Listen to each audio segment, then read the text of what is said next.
আজি আপুনি অসমত যেনেকৈ হীৰেণ গোহাঁই আছে তেনেকৈ প্ৰত্যেকটো ক্ষেত্ৰতে সেয়া অখিল গগৈ হওক, সেয়া গৌৰৱ গগৈ হওক, সেয়া লুৰুণজ্যোতি গগৈ হওক, প্ৰত্যেকটো ক্ষেত্ৰতে আপুনি দেখিবলৈ পাব যে অসমত মূৰ থিয় কৰি থকা মানুহকেইটা পূৰা আহোম মানুহ হয়। অসমত আমি আহোমসকলে যেতিয়া আহোম জাতিটোক ট্ৰাইবেল কৰিবৰ কাৰণে দাবী উত্থাপন কৰি আছোঁ, জনজাতিকৰণৰ দাবী উত্থাপন কৰি আছোঁ, তেতিয়ালৈকে কিন্তু অসম চৰকাৰখনে আমাৰ জনজাতিকৰণক এতিয়ালৈকে সমৰ্থন কৰা নাই।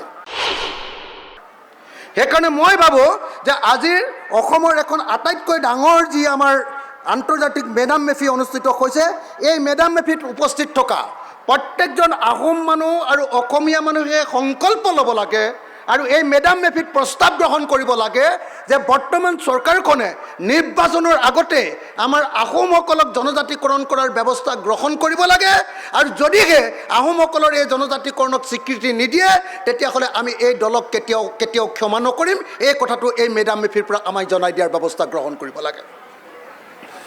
আপোনালোকে ভাবেনে নেভাবে? আহোমে জনজাতিকৰণ পাব লাগে বুলি ভাবেনে নেভাবে?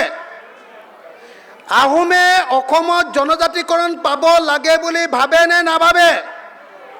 ভাবে নে নাভাবে? আহোম, মৰাণ, মটক, চুতীয়া, কোচ ৰাজবংশী এইবিলাক হ'ল অসমৰ আটাইতকৈ পুৰণি জাতি। এই জাতিয়ে যদি অসমত অধিকাৰ লাভ নকৰে, অসমত আন কোনে অধিকাৰ লাভ কৰিব? সেইকাৰণে আজি এই মেডাম মেফিৰ মঞ্চৰ পৰা আমি দৃঢ়তাৰে ঘোষণা কৰিব লাগে যে আহোমক যেতিয়ালৈকে জনজাতিকৰণ নিদিব তেতিয়া চৰকাৰ যাৰে নাহক লাগিলে সেই চৰকাৰক আমি কেতিয়াও শান্তিত থাকিবলৈ নিদিওঁ।